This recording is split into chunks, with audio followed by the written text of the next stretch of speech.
욥기의 비극이라고 하면 이해할 수 없는 고난, 그리고 이해받지 못하는 고난이라는 점에 있습니다.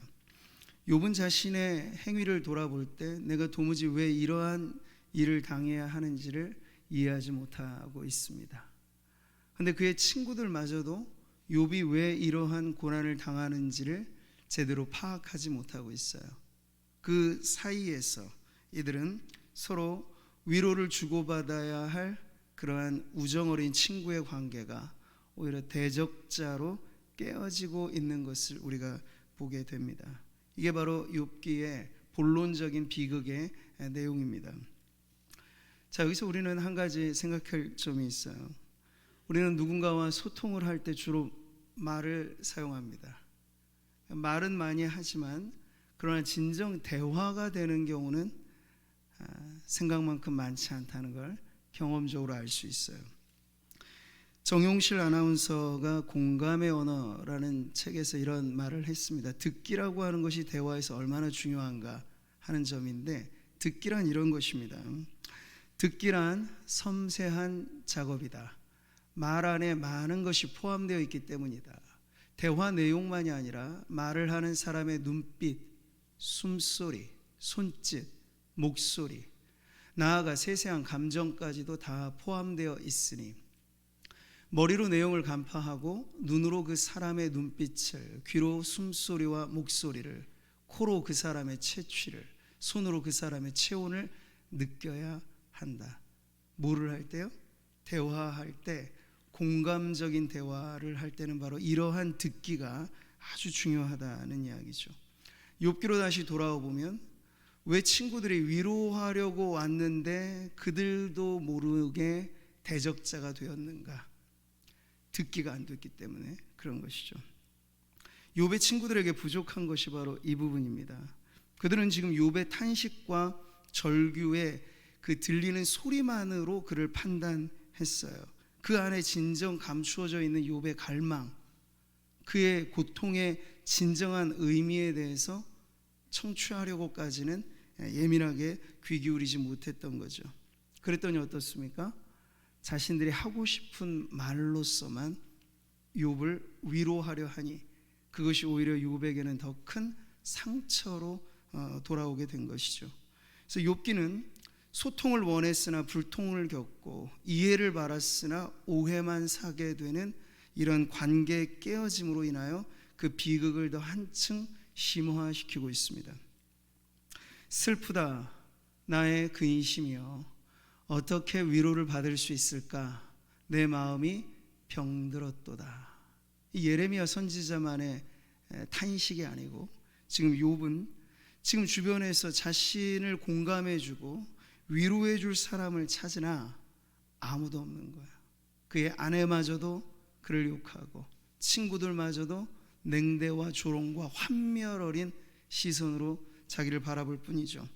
그래서 지금 1대3의 경기가 벌어졌습니다. 그런데 이 경기는요 앞으로 길게 이어지는 거예요. 보통 격투기 같은 아주 치열한 싸움은 3회전 이 정도를 넘어서지는 않습니다. 격렬한 경기일수록. 근데 욥기에 나오는 친구들과의 논쟁전은, 공방전은 8라운드까지 가게 돼요. 그러니 여러분, 고통 중에 신음하는 욥이 자신을 방어하고 친구들의 공격을 받아내기란 정말이지 힘겨운 싸움이었을 것을 우리는 알 수 있습니다.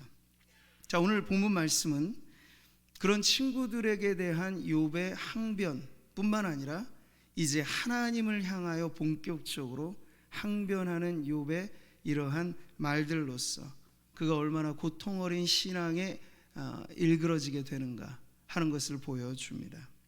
자, 첫 번째 우리가 이 말씀에서 보아야 될 대상은 고통의 무게에 짓눌린 사람입니다. 우리 말씀을 같이 읽어보죠. 욥이 대답하여 이르되 나의 괴로움을 달아보며 나의 파멸을 저울 위에 모두 올려올 수 있다면 바다의 모래보다도 무거울 것이라. 욥은 지금 자신의 고통에 대한 괴로움을 토로하고 있는 거죠. 근데 여기 괴로움이라는 단어의 원어적인 의미는 분노를 포함하고 있습니다.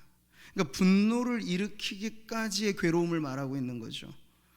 근데 그 욥으로 하여금 이 분노를 일으킬 만한 괴로움이란 무엇일까요? 바로 고통의 무게라고 할 수 있겠어요. 그런 자기를 짓누르는 고통의 무게를 무엇으로 비교합니까? 무엇과? 바다의 모래와 비교하고 있어요. 근데 그 바다의 모래라는 건 한 줌 움켜진 모래가 아니고 아마 모래사장 전체, 아니 그 바닷물 안에 있는 모든 모래를 합쳐서 자신을 마치 그 짓누르고 있는 고통의 무게는 이와 같다라고 말을 하고 있습니다. 여러분 혹시 고통 총량 불변의 법칙이란 말을 들어보셨는지 모르겠어요. 대략 두 가지의 의미로 쓰여지는데, 첫 번째는 전 인류의 고통은 그 총량이 정해져 있다라는 뜻으로 쓰기도 합니다. 이 말은 에너지 총량 불변의 법칙이라는 물리학에서 차용한 말이기도 해요. 그러니까 이 물리적인 세계 안에 모든 에너지의 총량은 같다라는 이야기인데, 그것이 고통에 적용시킬 때 온 인류에 당하는 고통의 총합은 같은데, 내가 만약 누군가보다 더 많은 고통을 받는다는 건 나로 인하여 누군가의 고통은 경감될 수 있다 하는 의미에서 좀 어떤 인류적인 연대기적인 책임 의식을 강조하는 아주 낭만적인 표현이라고도 할 수 있죠. 두 번째로 이 고통 총량 불변의 법칙을 개인에게 적용할 땐 이렇게 씁니다. 세상 모든 사람에겐 저마다 겪는 고난이라고 하는 것이 있는데, 각자가 겪는 고난의 무게는 결국 저울에 달아보면 거의 같다라는 뜻으로 쓰는 거예요. 그러면 차이가 뭘까요? 어떤 사람은 인생 초반부에 고난을 왕창 당하고 후반부에는 좀 편안하게 살거나, 아니면 다른 경우에는 전반부에는 별로 피곤하고 어려운 일 없지만 인생 후반부에 막강한 어떤 이 고난의 무게를 짊어져야 한다. 근데 저울질 해보면 다 같다라는 의미로 말을 하는 거예요. 그러니 이것이 강조하는 건 뭘까요? 왜 나만 겪는 고난이냐고 불평할 이유가 없다는 거예요. 누구나 다 고통 가운데, 고난 가운데 살고 있기 때문에. 뭐 그 고난의 종류가 정신적인 것일 수 있고 물질적인 것일 수 있고 그런 어떤 종류의 다름이 있겠지만 결국의 총량은 같다. 이 두 가지로 보통 쓰이는 의미인데요. 자, 근데 오늘 욥의 모습, 그가 토로하고 있는 이 항변하는 내용을 보면요, 그는 자기의 고난을 절대화시킵니다. 그러니까 욥에게 있어서 고통 총량, 뭐 불변의 법칙이냐는 이런 낭만적인 가설은 통하지 않는 거예요. 왜냐하면 그는 자기가 짊어진 고난이 최고의 무게라고 느끼고 있거든요. 자기보다도 더 고난당하는 사람은 없다고 여겨지는 겁니다. 왜 나만 겪는 고난이냐고 지금 욥은 그렇게 호소하고 있는 거예요. 여러분, 작은 가시에 찔려 아파하는 사람에게 위로한답시고, 야, 그 뭐 작은 가시에 찔려서 아파해, 칼에 베어봐, 칼에 베이는 상처는 그거 아무것도 아니야, 그런다고 여러분 위로가 안 되죠. 그냥 작은 가시에 찔려도 고통은 고통인 것이에요. 그러니까 이런 식으로 덮어놓을 수 있는, 고통을 상대화시켜도, 아 그렇지, 내가 지금 호들갑 떨고 있는 거지, 이거 아무것도 아니야, 그러려고 해도 따끔하고 아픈 거는 숨길 수 없는 고통, 이런 것이죠. 지금 욥의 고난에 관해서 그걸 상대화시켜서 해결하는 그러한 위로법은 지금 욥에게는 통하지 않는다 하는 걸 알 수 있는 거예요. 대개가 그렇습니다. 고난의 와중에 속하게 되면 우리는 근시안이 되기 쉬워요. 나에게 닥친 이 고난 외에 다른 걸 돌아볼 겨를이 없죠. 내 콩아 석자인 사람에게 뭐 인류애니 다른 사람의 아픔이니 그건 다 호사스러운 이야기예요. 지금 내가 아파 죽겠는데, 내가 굶어 죽겠는데 저 아프리카의 난민이나 누구를 생각할 그런 겨를이 없는 거죠. 고통에 빠진 사람은 근시안일 수밖에 없다는 거예요.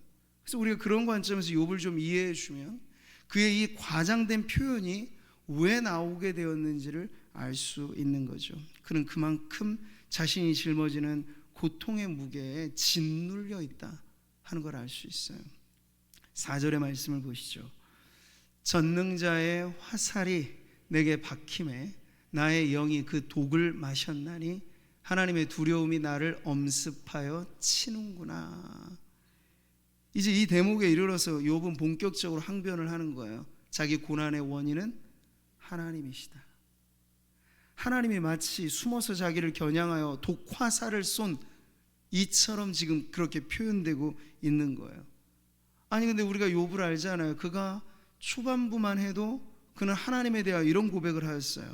우리가 하나님께 복을 받았은즉 화도 받지 아니하겠느냐.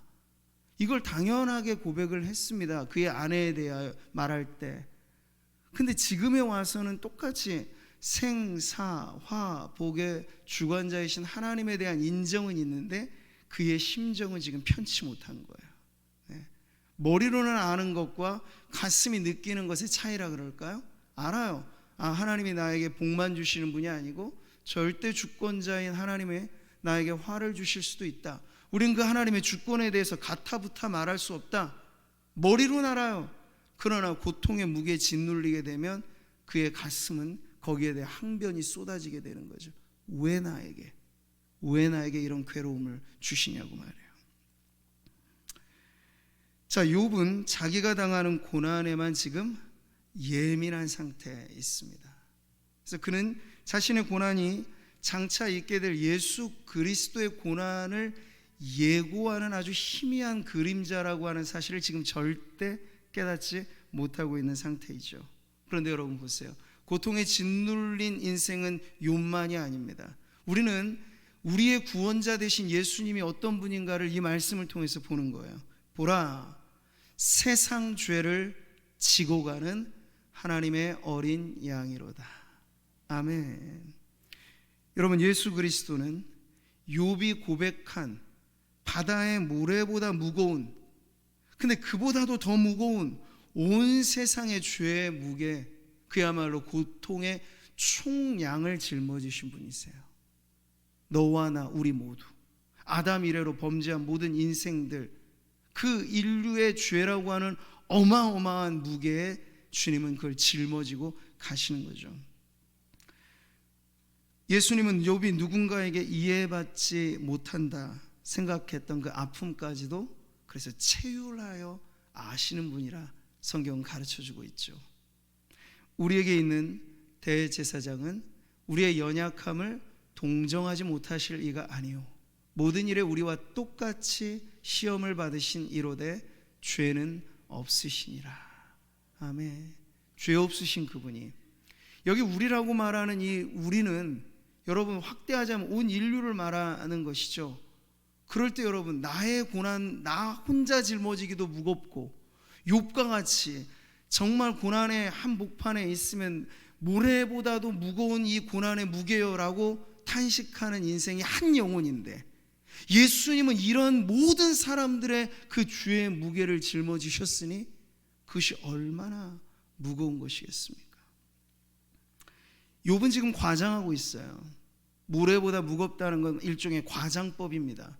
그런데 예수님이 고난을 짊어지셨을 때 그분은 실제하는 하나님의 진노를 담당하신 거죠. 한 개인뿐만 아닌 범죄한 온 인류가 마셔야 될 그 하나님의 진노의 잔을 예수님께서는 그 한 몸으로 받아내셨다는 거예요. 자, 그러니 오늘 이 욥기를 보면서 고통에 짓눌린 영혼의 이 호소가 욥의 호소만이 아니라 저와 여러분의 탄식일 수도 있을 텐데, 그럴 때 우리는 눈을 들어 누구를 바라보아야 하겠습니까? 이 고난의 총량을 담당하신 예수 그리스도. 괴로울 때 주님의 얼굴 보라. 바로 오늘 우리는 사순절이라고 말하는 이제 3월 말로 다가오는 고난주간을 향하는 여정에서 예수 십자가의 고난의 의미가 과연 무엇인가를 진지하게 묵상할 때 욥기는 바로 그 고난당한 인생의 외침 속에 진정 고난받은 메시아가 우리 곁에 계심을 가르쳐주는 말씀입니다. 자, 두 번째, 고통에 짓눌린 인생에게 진정 필요한 것이 무엇일까요? 오늘 말씀을 보시죠. 낙심한 자가 비록 전능자를 경외하기를 저버릴지라도 그의 친구들로부터 동정을 받느니라. 내 형제들은 개울과 같이 변덕스럽고 그들은 개울의 물살같이 지나가노나. 지금 욥은 스스로를 낙심한 자라고 지금 말을 합니다. 희망 없는 거죠. 그래서 자기가 내뱉는 불평이나 원망이 지금 하나님을 경외하는 것에는 합당하지 않다는 그런 것도 인정합니다. 그렇지만 욥은 그럴지라도 자기가 무언가 샅샅이 뒤져봐도 적극적인 죄 문제 때문에 내가 고난당한다라고 하는 걸 인정하지 못하겠다는 거예요. 그러니까 친구들이 공박하든 인과응보다, 자업자득이다, 이런 말에는 동의할 수 없다는 거예요. 이 고난의 출처가 생사화복의 주관자로부터 온 것은 내가 알지만 내가 왜 이 고난을 받아야 하는지에 대한 이유는 모르겠다라고 계속해서 그는 말을 하는 거죠. 그러니 친구들에게 호소하고 항변하는 건 이런 나를 좀 동정해달라는 거예요. 이런 나를 좀 알아달라는 얘기예요. 여기서 여러분, 동정이라는 단어의 히브리어의 뜻은 헤세드입니다. 헤세드라는 건 하나님의 언약적 관계, 사랑을 표현하는 말이에요.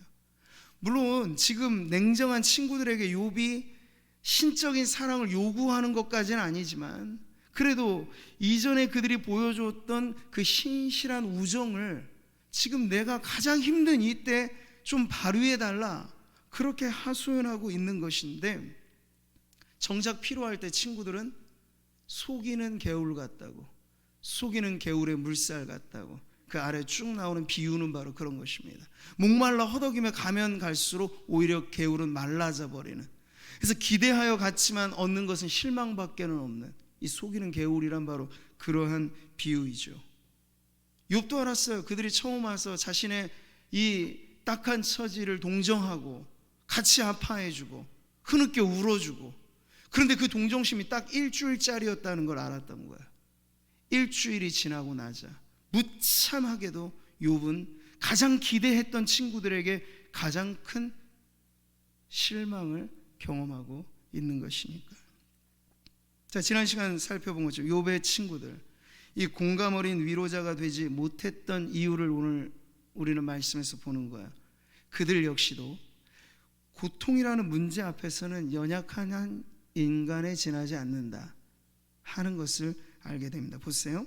이제 너희는 아무것도 아니로구나. 너희가 두려운 일을 본즉 겁내는구나. 이렇게 지금 욥은 그 친구들의 한계를 지적하고 있는 거죠. 이해하기 힘든 고난의 문제를 빨리 풀어보려고 그들은 단순한 공식에 대입시킨 겁니다. 인과응보, 자업자득, 권선징악, 뭐 이런 것들 말이죠. 우리는 미심쩍은 상태를 견뎌내지 못해요. 안개 낀 의심의 길을 길게 걸어가기란 우리에겐 버거운 문제죠. 그래서 빨리 뭔가라도 해결을 좀 보려고 하는 거예요. 그러다 보니 너무 성급하게 일반화시키고 단순화시켜서 모든 사람들이 겪는 고난은 각각 제 무게의 어려움의 문제라는 것을 잊은 채로 욥의 고난을 아주 일반화된 논리로만 풀어내려고 했던 바로 친구들의 문제가 바로 여기에 나오는 것이죠. 자, 욥의 친구들 이렇습니다. 인과응보, 자업자득, 권선징악, 이게 다 뭔가요? 인간의 지혜와 논리인데 그것을 가지고 하나님의 신적인 섭리가 있는 고난의 문제를 풀려고 했던 거예요. 네. 그러니 풀려지지가 않는 것이죠. 여긴 하나님의 지혜가 필요한데 예수 그리스도라고 하는 십자가라고 하는 하나님의 지혜에 대한 이해가 없이는 인간의 근본 고난의 문제는 풀 수 없는데, 지금 이 친구들은 인간적인 방법으로 이걸 풀어내려고 하고 있는 거죠. 고통에 억눌린 욥이 친구들에게 바란 것은 그리 많은 것은 아니에요. 똑소리 나는 정답을 듣고 싶은 건 아닌 겁니다. 그건 욥도 알고 있는 것이니까. 보세요. 내가 언제 너희에게 무엇을 달라고 말했더냐? 나를 위하여 너희 재물을 선물로 달라고 하더냐? 내가 언제 말하기를 원수의 손에서 나를 구원하라 하더냐? 폭군의 손에서 나를 구원하라 하더냐? 그런 것 없다는 말이야. 내가 지금 쫄딱 망했어도 당신들에게 10원 한 장 바라는 것 없다. 내가 지금 괴로워 죽겠어도 날 좀 구원해달라고 당신들에게 요청하지 않는다. 내가 바라는 건 그저 말없이 내 옆에 좀 있어다오, 이거예요. 내가 흐느껴 울 때 좀 함께 울어줄 수만 있으면 좋겠다. 내가 가슴 치며 탄식할 때 그저 그렇게만 말없이 있어주면 얼마나 좋을까. 그런데 그대들은 왜 나에게 똑소리 나는 정답으로 내 가슴을 후벼 파는 것이냐 라고 지금 항변하고 있는 것이죠. 사랑하는 성도 여러분, 우리 자신도 욥과 같이 고통의 무게에 짓눌릴 때, 혹은 우리 가장 가까이, 우리가 욥의 친구들의 입장이라면 누군가 고통 가운데 있는 가장 가까운 가족이나 이웃이나 성도들을 바라볼 때 다시 한번 우리는 주의해야 합니다. 그 순간 고난당한 영혼이 듣고 싶은 건 똑소리 나는 정답이 아니라는 거예요. 이건 인공지능 AI도 답할 수 있는 정도겠죠. 아마 앞으로 인공지능의 문제는 예술적인 부분을 넘어서 심리적인 부분들까지 관여를 하는 시대가 접어들게 될 것입니다. 뭐 몇 가지 문제만, 당신의 문제는 이것이군요, 당시 심리 상태는 이것이니까 이렇게 조치를 취하면 될 겁니다. 아주 똑소리 나는 대답을 들을 때도 있을 겁니다. 근데 여러분, 그것이 진정 고난의 문제를 해결해 주는 답은 아닐 것이에요. 자, 이럴 때 우리는 기계적인 대답으로 위로받지 못합니다. 고통의 무게에 짓눌릴 때 우리는 보혜사라 불리는 분, 그 이름의 뜻이 위로자요 상담자라는 의미가 있는 위로의 성령님을 바라봐야 합니다. 말씀을 보세요. 이와 같이 성령도 우리의 연약함을 도우시나니 우리는 마땅히 기도할 바를 알지 못하나 오직 성령이 말할 수 없는 탄식으로 우리를 위하여 친히 간구하시느니라. 아멘. 사랑하는 성도 여러분, 고난당할 때 그리스도를 바라보고 고통의 무게에 짓눌릴 때 성령의 위로를 경험하시기를 바랍니다. 성령님은 호들갑 떨며 조조하게 여러 가지 많은 말 하시는 분이기보다 여기 말할 수 없는 탄식이라는 표현의 또 다른 번역은 말 없는 탄식이라고도 해요. 그저 우리와 함께 아파하시면서 우리조차 깨달을 수 없어 기도할 바를 모르는 우리를 위하여 성령님은 탄식하시는 분이세요. 성령의 탄식 소리는 우리의 하늘 아버지께 들리고 그 탄식에 응답하여 우리도 책임지지 못하는 내 인생이나 구원받은 하나님의 백성들은 바로 이와 같이 성령의 기막힌 위로와 도우심에 힘입어 이 고난의 세월을 통과하게 되는 것이죠. 자, 오늘 세 번째로 이어지는 내용을 보겠습니다. 바람 같은 인생의 탄식 소리를 우리는 계속 듣습니다. 오늘 말씀은 7장으로 넘어갈 때 이제 욥은 친구들에 대한 항변에서 시선을 하나님에게로 옮겨 하나님을 향한 항변을 이어가고 있습니다. 앞서 욥은 친구들의 말이 바람에 날려가듯 허망하다라고 말하였습니다. 그런데 7장에 이르러서 자신의 인생을 총평할 때 내 인생 무엇이냐 묻는다면 나는 바람 같은 인생이다 라고 지금 답을 합니다. 7장 초반에 나오는 내용은 노동자의 품삯에 대한 비유로 시작을 합니다. 노동자들이 아무리 힘든 일을 하더라도 그들은 품삯을 기대하고 그날이 오면 그래도 그것이 위로가 되는데 내 처지를 보니 나는 고난을 당하면서 견디고 참았는데 그 대가가 무엇이냐, 오히려 괴로움과 고통뿐이라 호소하고 있는 거예요. 4절 보시죠. 내가 누울 때면 말하기를 언제나 일어날까, 언제나 밤이 갈까 하며 새벽까지 이리 뒤척 저리 뒤척 하는구나. 여러분, 지금 욥기의 본론부는 모든 것이 시적인 언어라 그랬죠. 지금 욥은 자신의 탄식을 이렇게 표현하고 있어요. 이리 뒤척 저리 뒤척, 불면의 밤을 보내고 있는. 근데 여기 보니까 그가 이러한 고난을 당한 지 이미 여러 달째 지나가고 있다는 걸 고백하고 있습니다. 더군다나 그의 이 질병의 증상은 완화되기보다는 더 심각해져서 이렇게 말을 하죠. 내 살에는 구더기와 흙덩이가 의복처럼 입혀졌고 내 피부는 굳어졌다가 터지는구나. 나의 날은 배틀의 북보다 빠르니 희망 없이 보내는구나. 여러분, 불면의 밤은 무엇입니까? 잠 못 드는 밤은 매우 길게 느껴지는 괴로움입니다. 하룻밤인데도 그것이 10년의 근심처럼 멀게 느껴지는 거예요. 그런데 욥은 그러한 괴로움을 느끼면서도 동시에 자신의 인생의 무상함을 생각해 보니 배 짤 때 사용하는 배틀의 북 아시죠? 이 실을 날실과 뭐 이렇게 오가면서 빠르게 막 움직여서 옛날에 배 짜는 그 도구, 그것처럼 막 빨리 움직이는 이 배틀의 북처럼 내 인생이 이리도 허망하게 지나가는구나 말을 하고 있는 거예요. 이것 자체가 아이러니죠. 고통은 순간 정지된 것처럼 아주 깊게 느껴지는데 인생 자체는 뭘 했나 생각해 보니까 너무 빨리 흩어져만 지나가만 온 거예요. 그래서 내 인생 바람 같은 인생이로구나, 이렇게 지금 욥이 탄식하고 있는 것이죠. 시편은 말합니다. 솔로몬은 너희가 일찍이 일어나고 늦게 누우며 수고의 떡을 먹음이 헛되도다. 그러므로 여호와께서 그의 사랑하시는 자에게는 잠을 주시는도다. 아멘.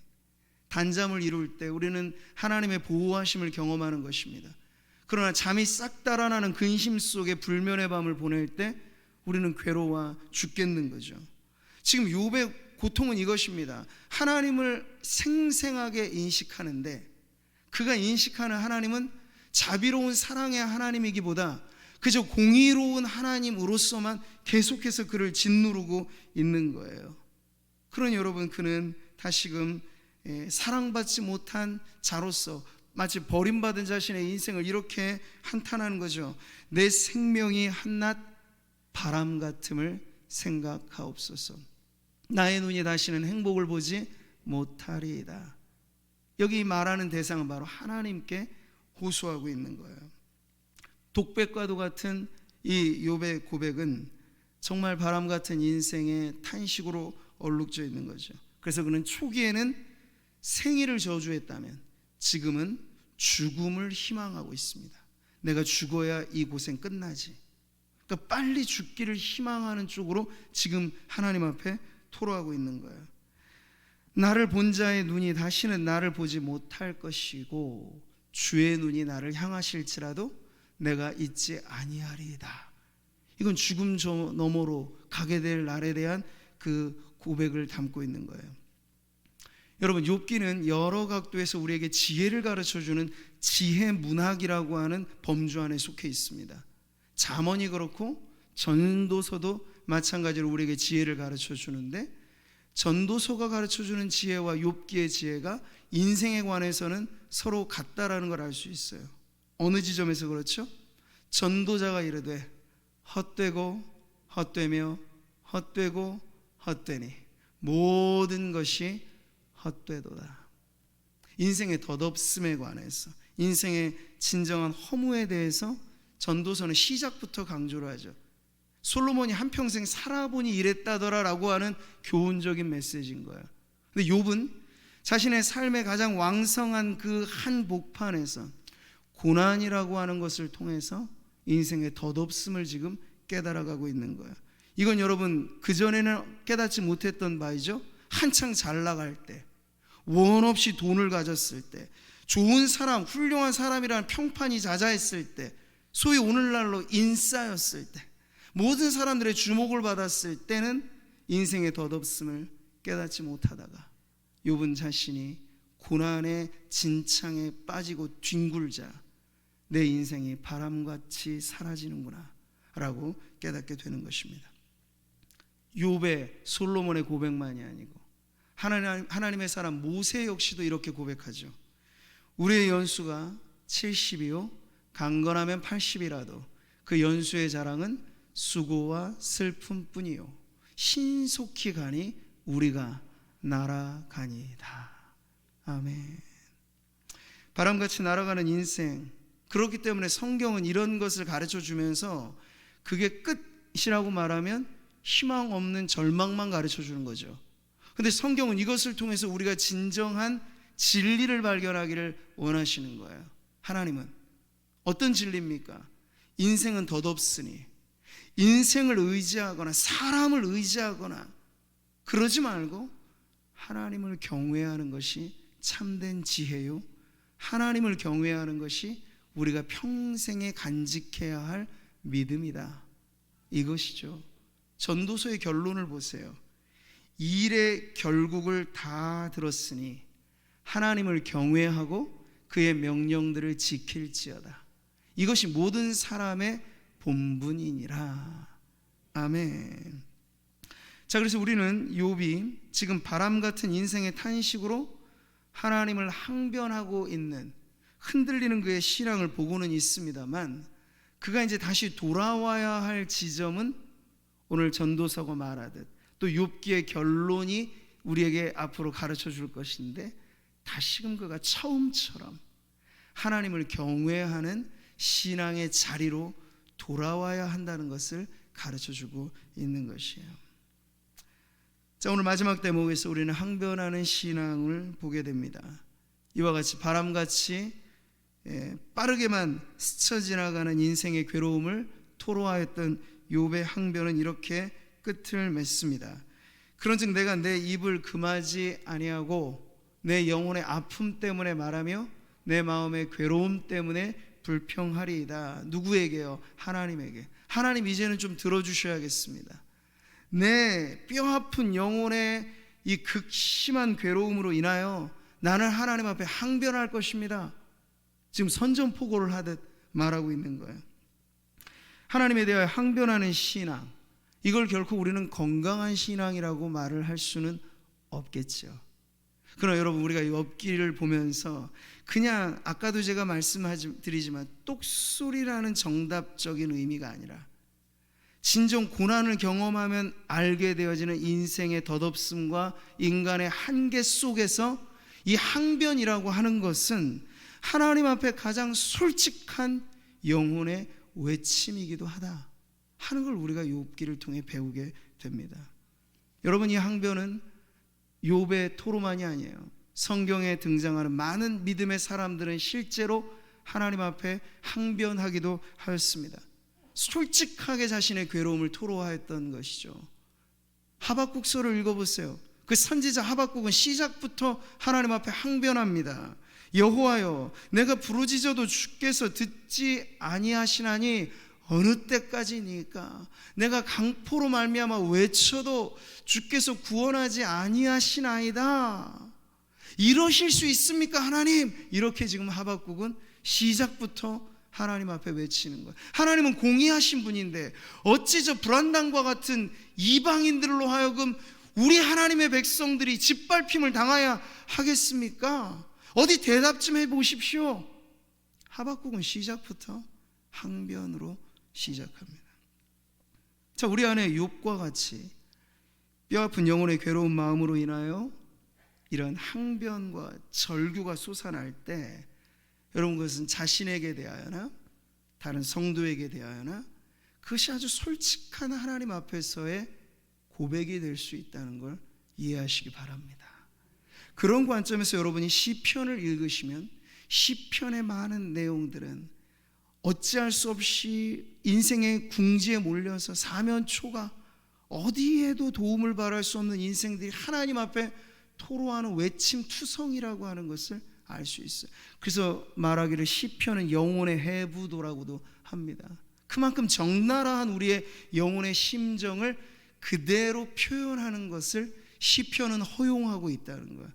그 말은 이제 하나님께서, 그것이 건강한 신앙이라고 말할 수는 없고, 때로는 우리는 항변하며 하나님을 부당하게 말하기도 하지만 이런 우리조차도 하나님은 감싸 안으시며 고통 가운데 있는 우리와 함께 하신다 하는 것을 가르쳐 주는 것이죠. 극심한 고통 중에 있을 때 여러분, 그것을 회피하는 것은 정답이 아닙니다.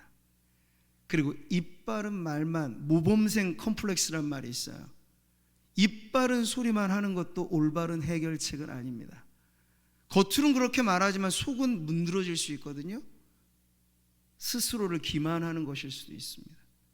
그러니 여러분, 우리가 욥의 이 고백 속에서 실제적인 신앙의 탄식은 이와 같을 수 있다라는 이해를 갖게 되는 거죠.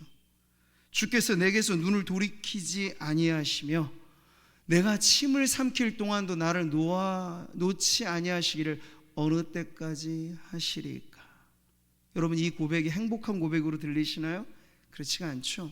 내가 주의 신을 떠나 어디로 가며 어디로 주의 손에서 어디로 피하리까? 하나님의 절대적인 임재에 대한 그 아름다운 시와는 좀 다르게 침 삼킬 동안도 주님이 나를 놓아주시지 않는다. 분초를 다투면 주님이 나를 지금 지켜주신다는 게 욥에게는 은혜로운 고백이 아니라 하나님 나 죽겠는데 이 죽지 못해 사는 인생을 어느 때까지 붙잡으시려니까? 도대체 나를 좀 내버려 두세요.